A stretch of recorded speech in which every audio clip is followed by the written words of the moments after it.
Welcome back to my channel. সকলকে আমার অনেক অনেক ভালোবাসা। আজকে আমি যে রেসিপিটা নিয়ে এসেছি সেটা হচ্ছে, আমাদের তো হোলি এসে গেছে, সেই জন্য আজকের রেসিপি দই বড়া।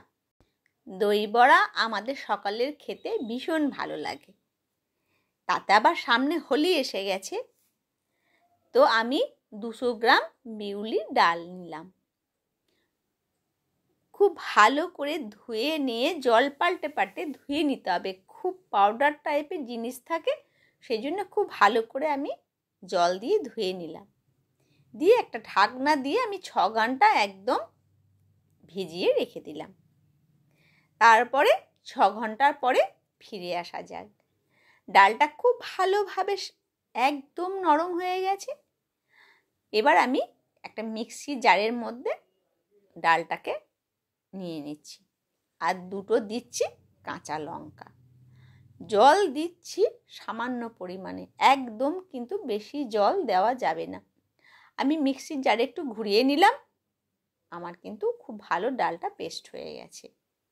এবার ডালের মধ্যে আমি দিয়ে দেব সামান্য পরিমাণে লবণ। তারপরে ডালটাকে আমি ভালো করে কিন্তু ফেটিয়ে নেব। নুনটা আমি একটু মিশিয়ে নিলাম। তারপরে ডালটাকে আমি সুন্দরভাবে কিন্তু ফেটিয়ে নেব। দেখবেন কালারটাও কিন্তু একদম সাদা হয়ে যায়। তো আমার ফেটানো হয়ে গেছে নাকি, তার জন্য বাটিতে আমি সামান্য পরিমাণে জল নিয়েছি। একটু সামান্য পরিমাণে জলের মধ্যে আমি ফেলে নিয়ে দেখে নেব যে আমার ডালটা ফেটানো হয়েছে নাকি। যদি ডালটা ফেটানো হয়ে যায় তাহলে এটা হালকা হয়ে যাবে। হালকা হয়ে গেলেই কিন্তু জলের মধ্যে ভাসতে লাগবে। তো আমার ভেসে গেছে, তার মানে আমার ফেটানো হয়ে গেছে। কড়াইয়ের মধ্যে তেল দিয়ে দিলাম। তেলটা গরম হোক। আমি এবার অল্প পরিমাণে এরমভাবে তুলে নেব, আর একটা করে আমি দিয়ে দেব। এইভাবে প্রত্যেকটা পকোড়া আমি বানিয়ে নেব। একটা একটা করে দিয়ে একদম তেলে দিলেই কিন্তু একদম ফুলে যাচ্ছে। তো খুব ভালো আমার ফেটানো হয়েছে। এইভাবে আমি প্রত্যেকটা পকোড়া বানিয়ে নেব। আর ধনেপাতার চাটনিটাও আমি রেডি করে নিয়েছি। এতটা দেখানো হলো না, কারণ ভিডিওটা বড় হয়ে যাবে, সেই জন্য ধনেপাতার চাটনিটা আমি রেডি করে নিয়েছি। আমার ধনেপাতার চাটনি ভিডিও দেওয়া আছে, অবশ্যই আপনারা দেখে নেবেন। তো এইভাবে পকোড়াগুলো কিন্তু আমার একদম ফুলে গেছে গোল গোল হয়ে। প্রত্যেকটা আমি ভেজে নিলাম ভালো করে। আমি এবার তুলে নেব একটা পাত্রে। এবার আমি কি করব, একটা পাত্রে আমি পাত্রটাকে গরম করে নেব। দিয়ে শুকনো লঙ্কা, জিরে, ধনে আর মৌরি, এ কটাকে আমি হালকা করে একটু ভেজে নেব। ভেজে নিয়ে আমি গুঁড়ো করে রেখে দেব। যখন আমার দই বড়া রেডি হয়ে যাবে তখন ওপর থেকে আমি এইটা ছিটিয়ে দেব। এবার আমি নিচ্ছি ঠান্ডা জল, তাতে সামান্য পরিমাণে নুনটাকে আমি গুলিয়ে দেব। নুন জল হয়ে গেল। এবার যে পকোড়াগুলোকে আমি ভেজেছি সেইগুলোকে এই নুন জলে আমি দিয়ে দেব।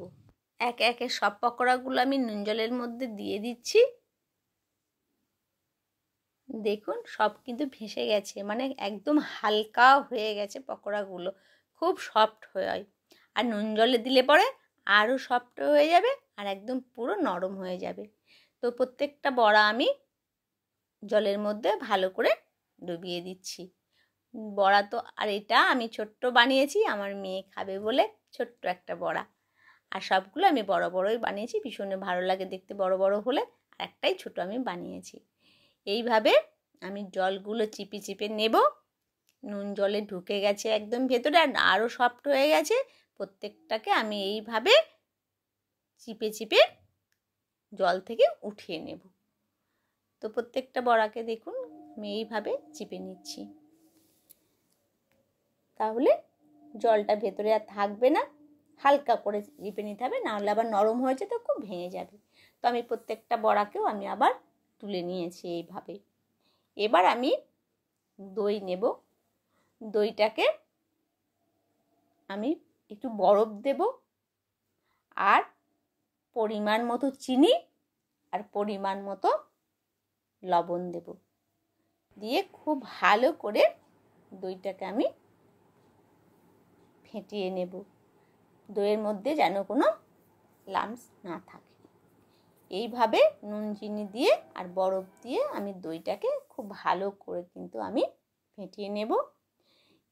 দইটা যদি খুব আমার গাঢ় হয় তাহলে সামান্য পরিমাণে জল। এবার দইটাকে আরেকটু আমি ভালো করে ফেটিয়ে নেব। তারপরে ভালো করে ফেটিয়ে নিলে একদম দইটা স্মুথ হয়ে যাবে। আর প্রত্যেকটি বড়া এর মধ্যে আমি একে একে দইয়ের মধ্যে দিয়ে দেব। দিয়ে ভালো করে দইয়ের মধ্যে বড়াগুলোকে আমি ভিজিয়ে নেব। দই বড়া ভীষণই সুন্দর খেতে লাগে। আর এই গরম আসছে, ঠান্ডা ঠান্ডা দই বড়া খেতে ভীষণই ভালো লাগে। তো প্রত্যেকটি বড়া আমি দইয়ের মধ্যে এইভাবে বড়াগুলোকে ওপর নিচ করে নিচ্ছি, যাতে বড়াগুলোর সমস্ত বড়ার গায়ে দইগুলো যেন ঢুকে যায়। তো এবার আমি ওপর থেকে দিয়ে দেব তেঁতুলের চাটনি। তেঁতুলের চাটনি ভিডিও আমার দেওয়া আছে, অবশ্যই দেখে নেবেন। তারপরে দেব ধনেপাতার চাটনি। সুন্দর লাগে, দেখতেও সুন্দর লাগে আর খেতে তো ভীষণই সুন্দর লাগে। আর আমি দিয়ে দেব চাট মশলা দেব, যেটা আমার ভেজে রেখেছি, মৌরি, ধনে, জিরে, ওই ভাজা মশলাটাও আমি ওপর থেকে দিয়ে দেব। আর দিয়ে দেব কাশ্মীরি লঙ্কার গুঁড়ো, কালারটা খুব সুন্দর আসবে। ওপর থেকে দিয়ে দেব সেও ভাজা। রেডি হয়ে গেল আমার দই বড়া।